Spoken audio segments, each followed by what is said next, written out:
does things differently. Just look at how you have to start the S90, for example. There's no start-stop button on the dash. Instead, you get this, a knob, and you've got to twist it to start the car. Almost like you twist the key in an ignition. And this is just one thing. These Volvos are unique in so many ways. They compete against mainstream luxury cars. This S90, it goes up against the likes of the Mercedes-Benz E-Class, the BMW 5 Series, the Audi A6, the Jaguar XF. There was also the recently launched 2021 XC60. That competes with the likes of the BMW X3, the Mercedes-Benz GLC, and even Audi's recently launched Q5. But the Volvos, they deliver such unique experiences, very different from all those cars. In this video, that is what we're going to talk about. What is it that makes these Volvos so different? What is the feelings, the sensations, the emotions that they deliver that make them such unique driving experience, so different from the mainstream German luxury manufacturers? But don't get too comfortable there just yet. Before we go ahead, make sure you like this video, subscribe to the Evo India channel, hit the bell icon so you don't miss a notification, and leave a comment down below. Would you pick a Volvo over other mainstream luxury cars? We'd love to hear from you.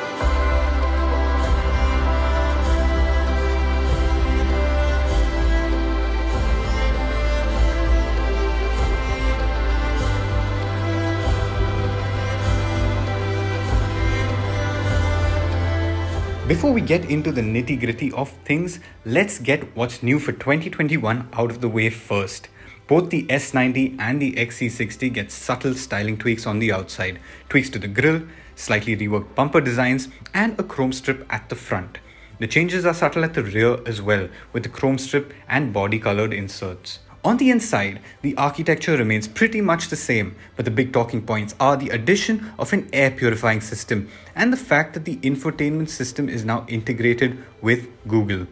The other big change is under the hood, because out go the diesel engines and in comes a new mild hybrid petrol engine. Now I'm in the XC60 right now, but that doesn't matter because the engine is identical on both the S90 and the XC60. It's a 2-liter turbocharged petrol engine and it comes with mild hybrid assistance. So it has an integrated starter motor generator and that gives in a little bit of torque fill at lower revs. The engine itself makes 247 bhp, 400 Nm of torque, good performance, but there's also an additional 13 bhp from the electric motor along with 40 Nm of torque. And now that electric motor essentially fills in torque where there are gaps in the petrol engine's arsenal. So at lower revs, when the turbo is spooling up, when you're on and off the throttle, that is where the little electric motor fills in a little bit of boost and plugs those gaps in the traditional ICE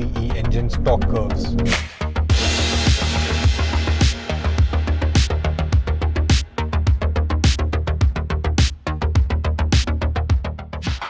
What is performance like? It's actually pretty sprightly. The engine is enthusiastic. It has a good amount of shove. So if you step on the accelerator, firstly, lag is minimal thanks to the mild hybrid. There's not too much lag when you step on the gas.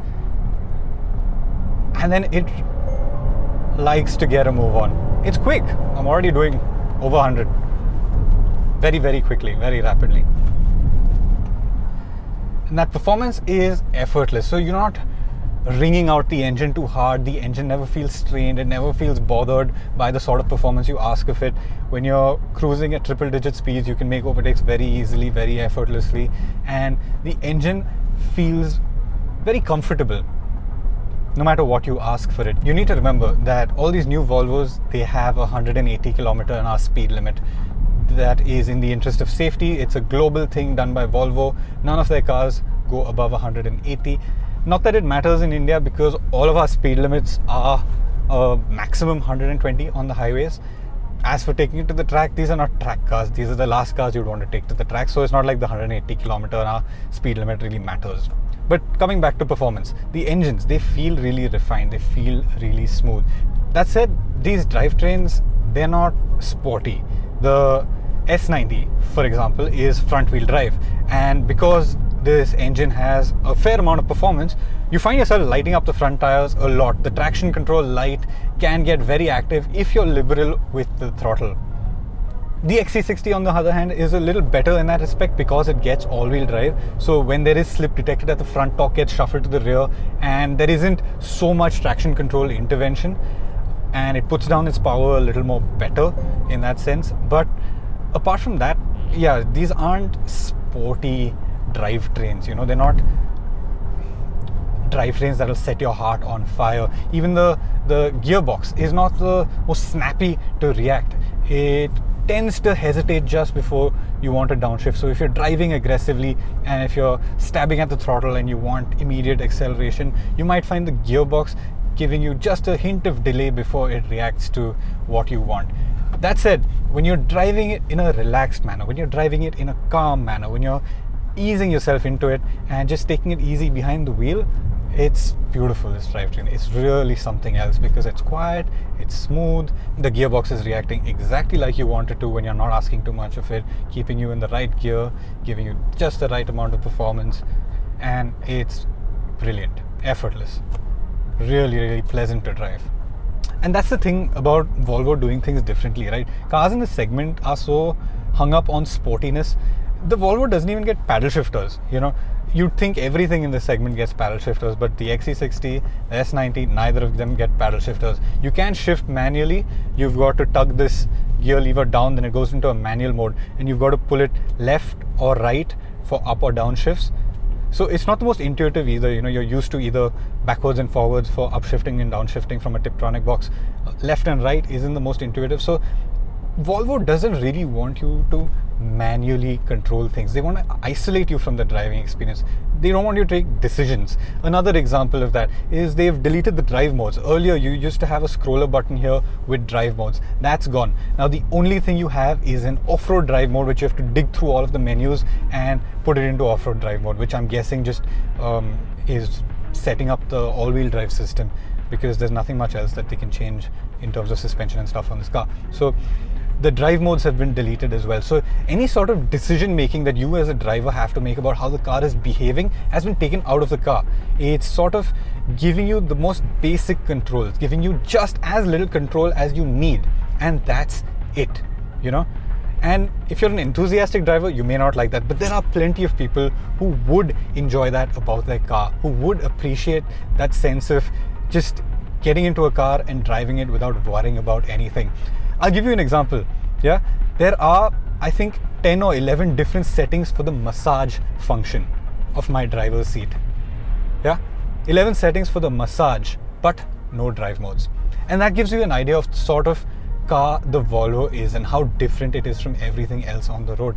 It doesn't care about complicating the driving experience, about providing a involved thrill of driving experience. Instead, it's about providing comfort, luxury, effortlessness. And that's just the drivetrain. The chassis is another aspect of it where Volvo is doing things very differently. So I'm going to jump into the S90 for that bit, because that's a car, and cars are what we want to talk about handling in.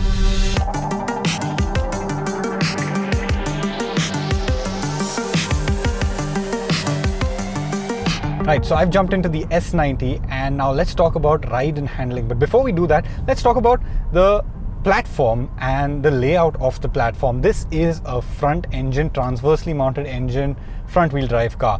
Most cars in this segment do things the other way around. Longitudinally mounted engines with rear wheel drive. The 5 Series, the XF, they're both proper driver's cars, rear wheel drive cars. The Mercedes-Benz E-Class, it prioritizes comfort, but again, it's a rear wheel drive car, and if you want to start pushing it, it will indulge you. I'd say the Audi A6 is probably the closest to the Volvo in terms of the architecture, but let's talk now specifically about the Volvo. What is it like to drive? Handling, ride quality, where does it stand? Let me put it this way. This is not a car that you get into for the thrill of driving. It does many things. Comfort, very highly amongst them, but the thrill of driving is not there. Ride quality is exceptional. This S90 rides damn well over bad roads. It's really good. Over the typical Indian roads, which is filled with bumps and small ruts and small bumps and stuff like that, it really irons it out well. The S90 has an interesting suspension setup. So it's got traditional steel springs in the front, but it's got air suspension at the rear. Why has this been done? Well, usually when a car is loaded up, the suspension squats, and that puts it out of its optimum operating range, and it could bottom out easily.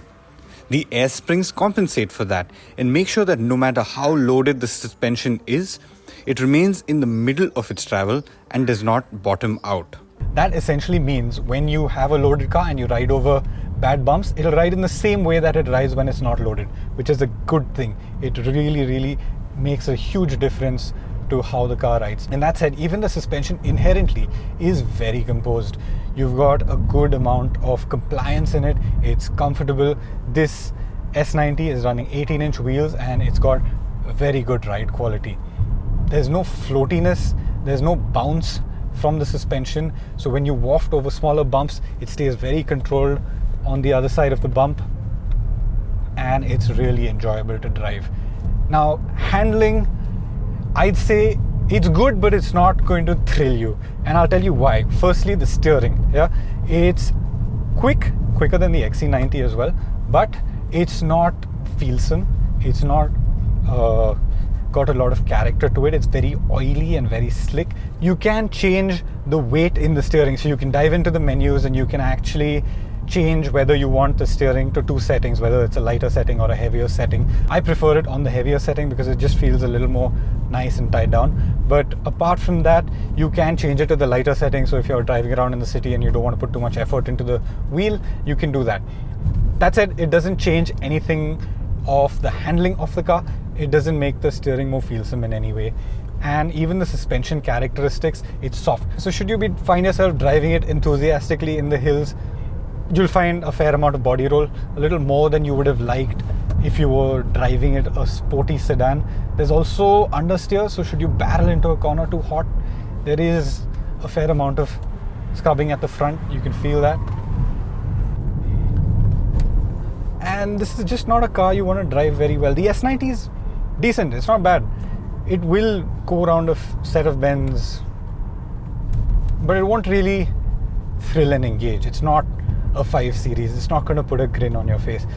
You'll actually have a lot more fun if you lower the speeds, take in the sights, take in the sounds, enjoy the driving experience for the refinement of it, for the comfort of it, for how smooth and comfortable and how well it deals with all of our roads. That is what the highlight of the Volvo is, not so much the driving thrills. And that's again how Volvo is doing things differently here. They're so focused, they're so unbothered by the sporty side of things. They're not even trying, they don't even try to make a car sporty. They know what they want. They want to make comfortable, luxurious, extremely well kitted out cars that make you feel special.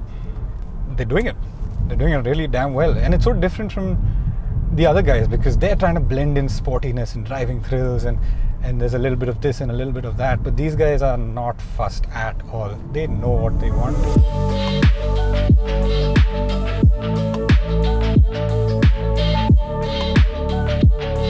The Volvo's interiors are really lavish. You've got lovely materials in here. Soft touch leathers, you've got wood, you've got this brushed metal, more soft touch plastics at the bottom. It's all very well put together. I know when I reviewed the S60, I said that this architecture had aged, but there have been a few key changes here to keep it fresh in the S90 and the XC60. The biggest of them, I think, is the new gear selector. The old one, it was a little plasticky and fiddly. This new crystal one, it has a nice heft to it when you use it, and it also looks really good in the cabin. Now both the S90 and the XC60 have been brought to India in the Inscription trim. That's the fully loaded luxury variant. So you get a ton of equipment on here. You've got this brilliant Bowers & Wilkins sound system. You can dive into the menus and set up the soundstage really nicely. Really genuinely one of the highlights of the car. Apart from that, you've got 4-zone climate control, you've got massaging seats, you've got heated and ventilated seats, and all of these things go a long way in making the Volvo's cabin feel really plush and luxurious. The second big change is to the screen, and this is really crucial because this is essentially how you interact with the car, and it can be the difference between a really really frustrating driving experience or a really comfortable driving experience. For 2021, Volvo has updated this screen to be powered by Android. So you've got a proper Google Assistant in here, you've got Google Maps preloaded in here, and this is essentially now like an Android tablet. Before we get into the details of all of that, I do need to point out that I still don't like the fact that the AC controls are still in the screen. While driving, it's a little difficult to access the AC controls and control all of this. Even the seat heating and cooling controls are in this menu, and it's a bit tedious to do on the go. Though I must add that you can just use the voice assistant to change the temperature in the car. For example, reduce the driver's temperature by 2 degrees.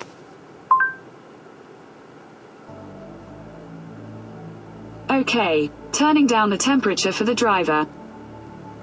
So you don't actually have to dive into the menus, you can actually use the voice command functionality for a lot of stuff. Now, getting back to the Google system, how does this work? Like I said, Volvo doing things differently. There's no Apple CarPlay, no Android Auto. When have you heard that in a modern day luxury car? Everybody's doing it, but Volvo refuses to. Instead, they've got this Google device, which essentially works like an Android tablet. You've got Google Apps, so you've got Maps preloaded on here, and Google Maps is on there, which is great because since this is preloaded into the car, I can actually throw up Google Maps onto my center console over here, which a lot of cars don't do. So if you're using Android Auto or Apple CarPlay on many cars, you can use the navigation on here, and only if you're using the native navigation can you use your virtual cockpit's navigation, which is not the case with the Volvo. You can key in a location over here and navigation will throw up on the digital cockpit. Let's go back to the home menu. Apart from that, if you want music, I've downloaded the Spotify app, which is what I use for my music, and I've got my full Spotify playlist loaded onto the car already. It works exactly like it would if I had Android Auto or Apple CarPlay, except it's just all natively hosted on the car now. Now the next thing is telephony. You can pair up your phone via Bluetooth like you would in a normal car, and then you've got the phone app over here. Now this is not Android Auto or Apple CarPlay, so you don't have those funky graphics that you get with those. This is Volvo's native app, and it's a pretty much an Android based app. So if you're familiar with Android phones, it looks pretty much like that. So nothing out of the ordinary here, and that's basically all the connectivity you need in your car. If you want more apps, you've got the Play Store. So you can go to the Play Store and then you can download a whole bunch of apps from the Play Store, whatever you want. You've got podcasts, you've got YouTube Music, and a whole bunch of stuff. So this is actually a very neat piece of work. I got into the car thinking I'm going to get really annoyed by the fact that this does not have Apple CarPlay or Android Auto, but I actually just logged into my Google account, and after that everything was seamless. I downloaded Spotify, it took whatever 30 seconds because of the internet connectivity, set it up. It was a super easy setup despite the fact that I use an iPhone, and after that it's just been smooth sailing. I really have no complaints about this. I'm genuinely blown away by it, and it's really spruced up the interior of the Volvo. Not too many people realize it, but something as simple as this can really make or break your in-car experience in a car, and thumbs up to Volvo for what they've done here to keep this system fresh. Now the last bit worth talking about on the interior is your digital cockpit. It's a very clean, neat layout. You've got your speedometer on the left, you've got the tachometer on the right, and for the mild hybrid system you've got a small battery icon over there which shows when the car is charging and when it's not. Apart from that, really neat graphics, really clean graphics. You can toggle between just the dials or you can put the navigation on the screen. Either way, it looks really good, really clean, and it's a very enjoyable space to be. That aside, like I said, everything else in the cabin is really, really plush. These seats are so comfortable to sink into, and every time I get into the Volvo, I feel like I'm just in an oasis of calm. It's really, really lovely. The cabin of the Volvo definitely has to be one of its highlights, and like I said, it does things differently.